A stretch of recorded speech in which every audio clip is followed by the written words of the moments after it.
அன்புள்ள தமிழ் மக்களே, உங்கள் அனைவருக்கும் என் வணக்கம். அனைவருக்கும் இனிய பொங்கல் வாழ்த்துக்கள். தமிழ்நாடும் கன்னியாகுமரியும் சுவாமி விவேகானந்தருக்கு மிகவும் பிடித்த புண்ணிய பூமி. बापू जय Shri Ram. President of the Vivekananda Kendra Shri Parameswaran ji, Swami ji of the Vivekananda Ashram Chaitanyananda ji, my minister colleague Pon Radhakrishnan ji, vice president of the Vivekananda Kendra Balakrishnan ji, Nivedita ji, general secretary Vivekananda Kendra Bhanudas ji, and my dear friends, I would have loved to be in midst, but thanks to the power of technology, we are connected on this occasion. And in any case, I am no guest, but I am a part of this family. I am one of your own. 12th January, this is no ordinary day. This is a day etched in history as a day when India was blessed with one of the greatest thinkers, a guiding light, and a stalwart who took India's message to the entire world. I offer my tributes to the Revered Swami Vivekananda. He was a giant whose powerful thoughts continue to shape several minds. आज विवेकानंदपुरम में रामायण दर्शनम, भारत माता सदनम, इसका लोकार्पण हो रहा है. हनुमान जी की 27 फीट ऊंची प्रतिमा भी, और वो भी एक ही पत्थर में से बनी हुई, स्थापित की जा रही है. आप लोगों ने इससे संबंधित जो वीडियो मुझे भेजा था वो मैंने देखा है, और इस वीडियो को देख करके मैं कह सकता हूं कि इसमें दिव्यता भी है, भव्यता भी है. आज ही विवेकानंद केंद्र के संस्थापक स्वर्गीय एकनाथ रानडे जी के पोर्ट्रेट का भी अनावरण हो रहा है. आप सभी को आज के इस आयोजन के लिए हृदय से बहुत बहुत बधाई देता हूं. भाइयों और बहनों, आज आप लोग जिस स्थान पर है वह सामान्य स्थान नहीं है. यह भूमि इस राष्ट्र की तपोभूमि की तरह है. अगर हनुमान जी को अपना पर्पस ऑफ लाइफ मिला तो इसी धरती पर मिला, जब उन्हें जामवंत ने उनसे कहा था कि तुम्हारा तो जन्म ही भगवान श्री राम की कार्य के लिए हुआ है. इसी धरती पर मां पार्वती की कन्याकुमारी का उसको पर्पस ऑफ लाइफ मिला. यही वो धरती है जहां महान समाज सुधारक संत तिरुवल्लुवर को 2000 वर्ष पूर्व ज्ञान का अमृत मिला. यही वो धरती है जहां स्वामी विवेकानंद जी को भी जीवन का उद्देश्य प्राप्त हुआ। यहीं पर तप करने के बाद उन्हें जीवन का लक्ष्य और लक्ष्य प्राप्ति के लिए मार्गदर्शन मिला था। यही वो जगह है जहां एकनाथ रानडे जी को भी अपने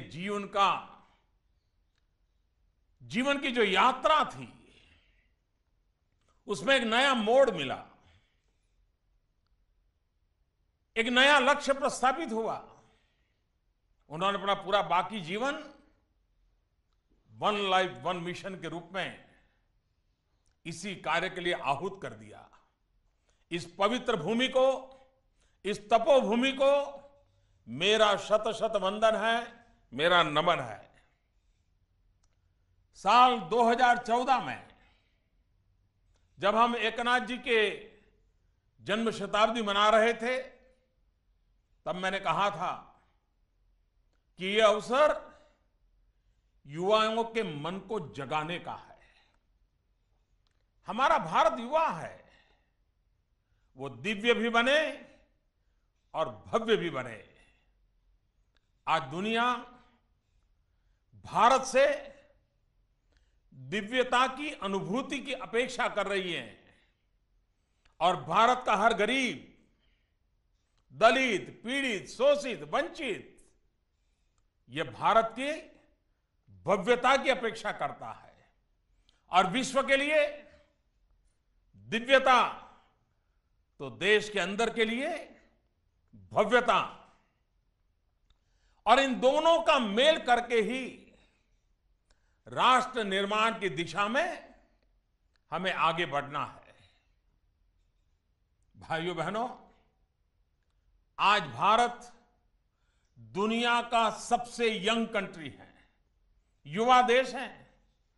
80 करोड़ से ज्यादा जनसंख्या 35 वर्ष से कम एज की है।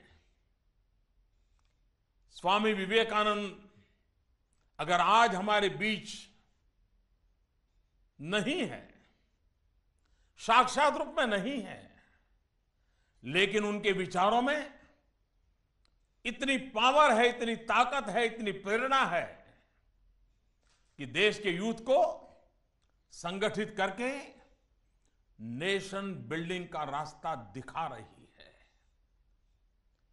एकनाथ जी ने युवाओं की इस शक्ति को एकजुट करने के लिए विवेकानंद केंद्र और स्वामी विवेकानंद रॉक मेमोरियल की स्थापना की थी। एकनाथ जी कहते थे कि हमें स्वामी विवेकानंद अच्छे लगते हैं, सिर्फ इतने भर से कुछ नहीं होगा। देश के लिए स्वामी विवेकानंद जी ने जो कल्पना की है उसे साकार करने के लिए वो सतत योगदान को भी इंपॉर्टेंट मानते थे, महत्वपूर्ण मानते थे। एकता जी ने जिस एक लक्ष्य के लिए पूरा जीवन लगा दिया था वो था स्वामी विवेकानंद जी की जैसे युवकों का निर्माण। उन्होंने युवाओं में राष्ट्र निर्माण के वही आदर्श स्थापित करने का हमेशा प्रयास किया जो एथिक्स, जो वैल्यूज स्वामी विवेकानंद जी के थे। मेरा ये बहुत बड़ा सौभाग्य रहा कि जीवन के अनेक वर्षों तक मुझे एकनाथ जी के एक निकट साथी के रूप में काम करने का अवसर मिला। इसी धरती पर कई बार आकर के उनके सानिध्य में जीवन को निखारने का मुझे अवसर मिलता था।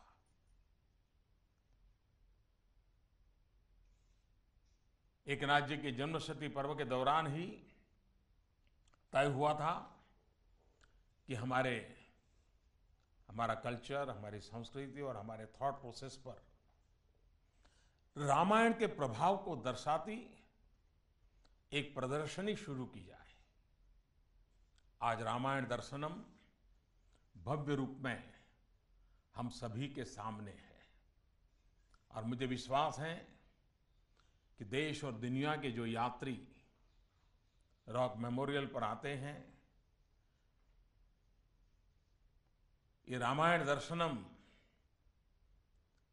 शायद उनको ज्यादा प्रेरित भी करेगा, प्रभावित भी करेगा।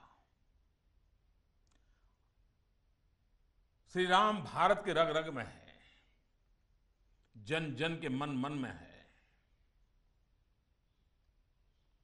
और इसलिए जब हम श्री राम के विषय में सोचते हैं तो श्री राम एक आदर्श पुत्र, आदर्श भाई, आदर्श पति, आदर्श मित्र, आदर्श राजा। अयोध्या भी एक आदर्श नगर था, तो राम राज्य एक आदर्श शासन व्यवस्था थी। इसलिए भगवान राम और उनके राज्य का आकर्षण समय समय पर देश की महान शख्सियतों को अपने तरीके से रामायण की व्याख्या करने के लिए प्रेरित करता रहता है। इन व्याख्याओं की झलक अब रामायण दर्शनम में भी मिलेगी। महाकवि कंबन ने कंब रामायण में कौशल राज्य को एक सुराज्य, एक सुशासित राज्य बताया है। उन्होंने तमिल में जो लिखा है, मैं उसका अंग्रेजी में अनुवाद अगर करूं तो उन्होंने लिखा था, none were generous in that land and none was needy.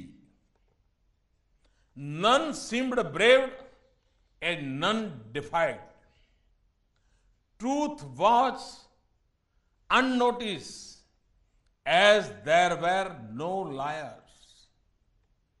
No learning stood out as all were learned. Since no one in the city ever stopped learning, none was ignorant and none fully learned.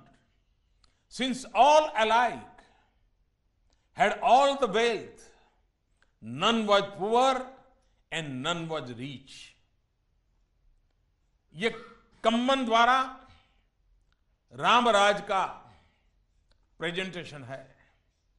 Mahatma Gandhi भी इन्हीं विशेषताओं की वजह से राम राज्य की बात करते थे। निश्चित तौर पर यह एक ऐसा शासन था जहां व्यक्ति, पर्सन इंपॉर्टेंट नहीं, बल्कि प्रिंसिपल इंपॉर्टेंट हुआ करते थे। गोस्वामी तुलसीदास जी ने भी रामचरितमानस में राम राज्य का विस्तार से वर्णन किया है। राम राज्य यानी जहां कोई गरीब ना हो, दुखी ना हो, कोई किसी से घृणा न करता हो, जहां सभी स्वस्थ और सुशिक्षित हो, जहां प्रकृति और मनुष्य के बीच तालमेल हो। और गोस्वामी जी ने लिखा है, दैहिक दैविक भौतिक तापा, राम राज नहीं काहि व्यापा। सब नर करहि परस्पर प्रीति, चल ही स्वधम निरत श्रुति नीति। अल्प मृत्यु नहीं कब नीव पीरा, सब सुदर सब बीरो शरीरा। नहीं दरिद्र कोऊ दुखी न दीना, नहीं कोऊ अबुद न लक्षण हीना। राम रावण को हराकर बड़े नहीं बने, बल्कि राम तब राम बने जब उन्होंने उन लोगों को साथ लिया जो सर्वहारा थे, साधनहीन थे। उन्होंने उन लोगों का आत्मगौरव बहाल किया और उनमें विजय का विश्वास पैदा किया। भगवान राम के जीवन में उस भूमिका को स्वीकार नहीं किया जो उनके वंश द्वारा जो परंपराएं थी। कई के वरों में कई बातें हम लोग जानते हैं। वो जब अयोध्या से बाहर निकले थे तो एक नगर की सरहद से ही बाहर नहीं निकले, लेकिन पूरे विश्व को, पूरी मानवता को अपने आप में समाहित करते हुए आदर्श क्या होता है, मूल्य क्या होते हैं, मूल्यों के प्रति जीवन का समर्पण क्या होता है, उसे उन्होंने जी करके दिखाया था। और इसलिए मैं समझता हूं कि ये रामायण दर्शनम ये अपने आप में विवेकानंदपुरम में एक प्रासंगिक, और हम जानते हैं प्रगति के लिए समाज जितना सबल चाहिए, राज्य भी सुराज्य होना चाहिए। जब राम जी को देखते हैं तो व्यक्ति का विकास, व्यवस्था का विकास, ये बातें सहज रूप से नजर आती हैं। भाइयों बहनों, एकनाथ जी भी हमेशा चाहते थे कि देश की स्पिरिचुअल पावर को जगाकर देश की कर्मशक्ति या वर्किंग पावर को कंस्ट्रक्टिव कार्यों में लगाया जाए। आज जब विवेकानंद केंद्र में हनुमान जी की मूर्ति की स्थापना हो रही है तो उनके इस कथन की इंस्पिरेशन का भी पता चलता है। हनुमान जी यानी सेवा, हनुमान जी यानी समर्पण, निर्विकार समर्पण। भक्ति का वो रूप था जिसमें सेवा ही परम धर्म बन गया था। जब वो समुद्र को पार कर रहे थे तो मैनाक पर्वत उन्हें बीच में विश्राम देना चाहता था, लेकिन संकल्प सिद्धि से पहले हनुमान जी के लिए शिथिलता की कोई गुंजाइश नहीं थी। अपने लक्ष्य की प्राप्ति तक उन्होंने आराम नहीं किया। हनुमान जी के सेवा भाव पर भारत रत्न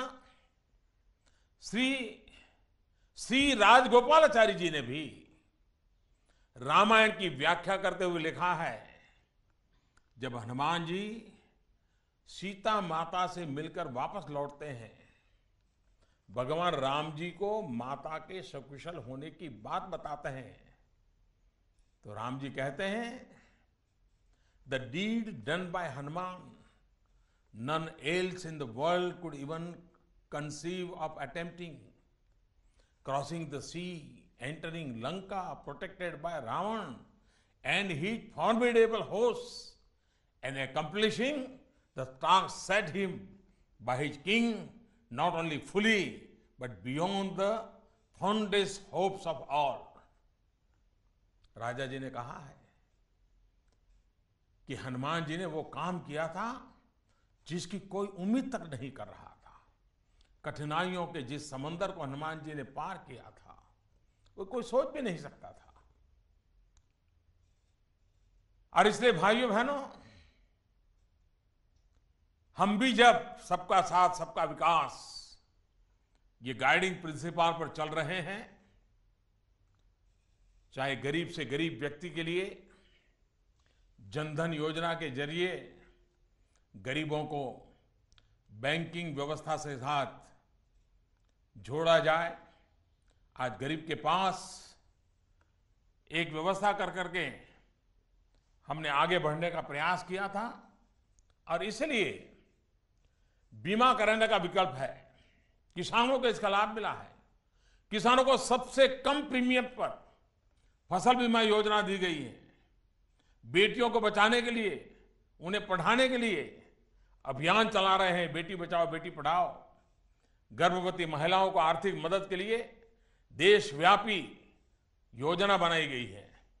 5 करोड़ परिवार जो लकड़ी का चूल्हा जला करके माताएं खाना पकाती थी, और एक दिन में 400 सिगरेट का धुआं खाना पकाने से, लकड़ी के चूल्हे से उन मां के शरीर में जाता था। उन माताओं को अच्छा स्वास्थ्य मिले, प्राथमिक सुविधा मिले। 5 करोड़ परिवारों में गैस सिलेंडर के कनेक्शन का बीड़ा उठाया और 1.5 करोड़ दे चुके हैं।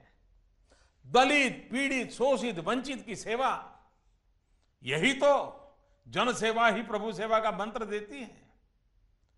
हमारे देश के दलित नौजवानों को stand up India, startup India के जरिए एम्पावर किया जा रहा है। छोटे कारोबारियों को कम ब्याज पर कर्ज मिल सके, इसलिए मुद्रा योजना चलाई गई है। गरीब से गरीब गरीब की गरीबी तब दूर होगी जब हम उस गरीब को एम्पावर करेंगे, जब हमारा गरीब सशक्त होगा। और मुझे विश्वास है कि एक बार गरीब सशक्त होगा तो स्वयं गरीबी को परास्त करके रहेगा और गरीबी से मुक्ति का वो आनंद लेगा और एक नई ताकत के साथ वो आगे बढ़ेगा। रामायण में जब भगवान राम और भरत के बीच शासन को लेकर के संवाद हो रहा था, तब भगवान राम ने भरत से कहा था, कच्चिद अर्थम विनिश्चित लघु मूलम महाउद्यम क्षिप्रम आरभ से करतम न दीर्घ यशि राघव।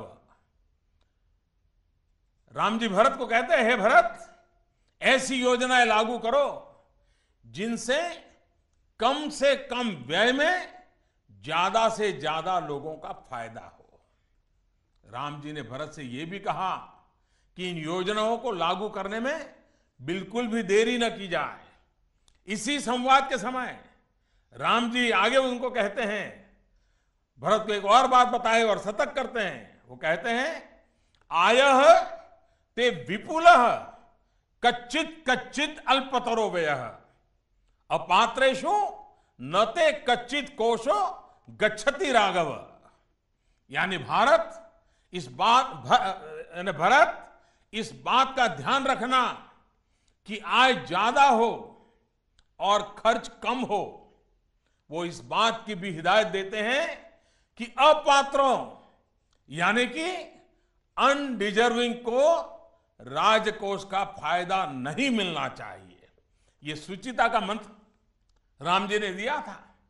अपात्रों से सरकारी खजाने को बचाने का भी सरकार की कार्य संस्कृति का हिस्सा है। आपने देखा होगा, हम लोग आधार कार्ड से लिंक करके बैंक अकाउंट से सीधे आर्थिक सहायता ट्रांसफर करना, फर्जी राशन कार्ड वालों को हटाना, फर्जी गैस के कनेक्शन वालों को हटाना, फर्जी टीचरों को हटाना, दूसरों का अधिकार छीनने वालों को हटाना, ये सब इस सरकार ने मिशन मोड में लिया है। भाइयों बहनों, आज ही भारत माता सदन में पंचलौह से बनी मां भारती की प्रतिमा का अनावरण भी हो रहा है।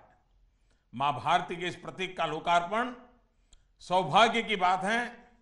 जो भी व्यक्तिगण इस विशेष यज्ञ में जुटे थे, उन सभी का मैं इस पुण्य कार्य के लिए अभिवादन करता हूं, उनका अभिनंदन करता हूं। भाइयों बहनों, मैं विवेकानंद रॉक मेमोरियल के समीप बनी संत थिरुवल्लुवर की प्रतिमा को भी प्रणाम कर रहा हूं। थिरुवल्लुवर जो सूत्र वाक्य, जो मंत्र दे गए थे, वो आज भी उतने ही सटीक है, रिलेवेंट है। नौजवानों के लिए उनकी सीख थी, इन Sandy soil when deep you delve you reach the springs below. The more you learn, the freer streams of wisdom flow. Thiruvalluvar ji कह करके गए हैं कि रेतीली धरती में जितना गहरा आप खोदते जाएंगे, एक दिन पानी तक जरूर पहुंचेंगे। ठीक वैसे ही जैसे आप जितना ज्यादा सीखते जाएंगे, एक दिन ज्ञान की बुद्धिमत्ता की गंगा तक आप अवश्य पहुंचेंगे। आज युवा दिवस पर मेरा देश के नौजवानों से आह्वान है, सीखने की इस प्रक्रिया को, लर्निंग की प्रोसेस को कभी मत रुकने दीजिए। अपने भीतर के विद्यार्थी को कभी मरने मत दीजिए। जितना भी आप सीखेंगे, जितनी आप अपनी स्पिरिचुअल पावर को डेवलप करेंगे, जितना आप अपनी स्किल्स को डेवलप करेंगे, उतना ही आपका भी विकास होगा और देश का भी विकास होगा। कुछ लोग स्पिरिचुअल पावर की जब बात आती है तो उसको समझ नहीं पाते हैं, उसको पंथ के दायरे में ही देखते हैं। लेकिन स्पिरिचुअल पावर ये पंथ से परा है, बंधनों से परा है। इसका सीधा संबंध मानवीय मूल्यों से है, दैविक शक्ति से है। हमारे पूर्व राष्ट्रपति और इसी तमिलनाडु की धरती के सपूत डॉक्टर एपीजे अब्दुल कलाम कहा करते थे, spirituality to me is the way we relate to God and the divine. Staying connected with our spiritual life keeps us grounded and always be reminded of the value of life and important values such as honesty, loving our neighbors, and many others important traits that will make the workplace a positive environment. मुझे खुशी है कि पिछले कई दशकों से विवेकानंद केंद्र इसी दिशा में प्रयास भी कर रहा है। आज विवेकानंद केंद्र की 200 से ज्यादा ब्रांच हैं। देश भर में 800 से ज्यादा जगहों पर केंद्र के प्रोजेक्ट चल रहे हैं। स्वास्थ्य, शिक्षा, ग्रामीण भारत और संस्कृति जैसे महत्वपूर्ण क्षेत्रों में लगातार काम कर रहे हैं। पटना से लेकर के पोर्ट ब्लेयर तक, अरुणाचल प्रदेश से कार्बी आंगलॉन्ग से लेकर के कश्मीर के अनंतनाग तक, रामेश्वरम से लेकर के राजकोट तक उसकी उपस्थिति है। दूर दराज वाले इलाकों में लगभग 28,000 छात्रों को इस केंद्र के जरिए शिक्षा दी जा रही है। मैं विशेष तौर पर उत्तर पूर्व में, नॉर्थ ईस्ट में, उन राज्यों में विवेकानंद केंद्र के कार्यों की सराहना करना चाहूंगा। एकनाथ जी के रहते ही अरुणाचल प्रदेश में 7 रेसिडेंशियल स्कूल खुले थे।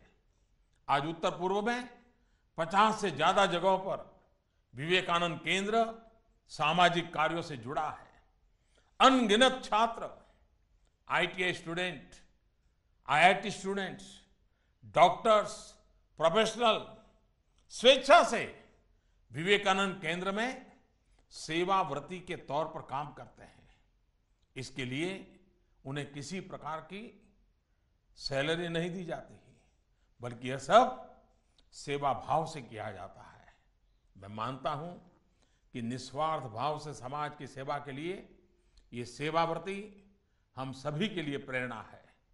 सामान्य जीवन को जीते हुए समाज सेवा का आदर्श उदाहरण है।